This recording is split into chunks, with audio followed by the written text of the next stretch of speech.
শুভ দুপুর বন্ধুরা। আর আজকে দেখো, আজকে এত বৃষ্টি হচ্ছে, সেই সারা রাত মানে বৃষ্টি একদম থামছে না, প্রচণ্ড বৃষ্টি হচ্ছে। আর চারিদিকে অনেক জল হয়ে গেছে, বুঝলে তো। আর আমার তো রান্নাঘরে প্রচুর জল পড়ে, সেইভাবে কিছু রান্না করতে পারিনি। আজকে কি রান্না করেছি দেখো, এখানে হচ্ছে ডিম আর আলু দিয়ে একটু মাখা মাখা তরকারি করেছি।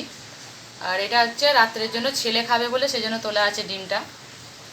আর এখানে হচ্ছে দেখো টক ডাল, আমড়া দিয়ে টক ডাল করেছি বলে সেই জন্য একটু মাখা মাখা রেখেছি তরকারিটা।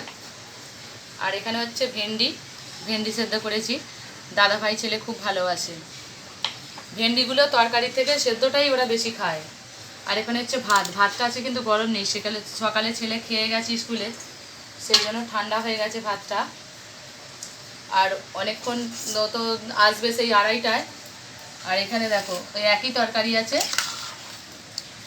এই যে ডিম আর অল্প একটু কচু ছিল, কচু দিয়ে দিয়েছি। দাদাভাই কচু দম খেতে ভালোবাসে, কচুটা খুব পছন্দ করে। তো এই হচ্ছে আজকে দুপুরের লাঞ্চের মেনু। আর এই বৃষ্টি, এত বৃষ্টি, সারা রাত বৃষ্টি হয়েছে, জল পরিষ্কার করে করে আর পারিনি, জানো তো। আবার এই এত বৃষ্টি হচ্ছে, এইখান থেকে পুরো জল পড়ছে, ওইদিকে জানলা থেকে পুরো জল পড়ে একদম পুরো রান্নাঘর ভর্তি হয়েছে, বসে কাজ করা যাচ্ছে না, এত বৃষ্টি। আর এইভাবে বৃষ্টি হলে আর জল কী করে নিয়ে ধরে রাখবে বলো, চারিদিক দিয়ে পুরো পড়ছে। এইদিকেও দেখো না, পর্দা দেওয়া আছে, বৃষ্টি হচ্ছে বলে একদম জল ভিতরে চলে আসছে। কবে যে ঠাকুর আমাদের একটু দিন দেবে, ঘরদোর করবো,